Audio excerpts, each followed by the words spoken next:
আমাদের সোনা মামনির জন্মদিন। আজকের দিনে আমাদের এই স্নেহা মামনি পৃথিবীতে এসেছিল, আমাদের বাড়িতে এসেছিল আমাদের অতিথি হয়ে। দেখো এখন বাড়ির রানী মানে রাজকুমারী। আর এই যে একজন, ওকে না বললে আবার রাগ হয়ে যায়। তো এর হচ্ছে বার্থডে, এও সঙ্গে ভাগ নিচ্ছে। আবার এর বার্থডে যখন হয় তখন এও সঙ্গে বসে। আজকে আবার আরেকজন আছে, কোয়েল মামনি। দেখো আজকে আরেকজন আবার ভাগ নিয়েছে। আজকে আরেকজন ভাগ নিয়েছে। 3 বোন ভাগ নিয়েছে। তো 3 বোন হয়েছে। একটু চান্স নিয়েছি। আর এখানে দেখো মেয়েদেরকে দেখে সবাই খাওয়ার জন্য কিভাবে দাঁড়িয়ে আছে, দেখেছো?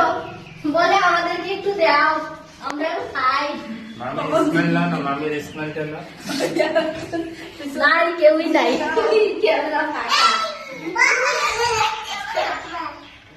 পুরো 4টা জায়গা নিয়ে।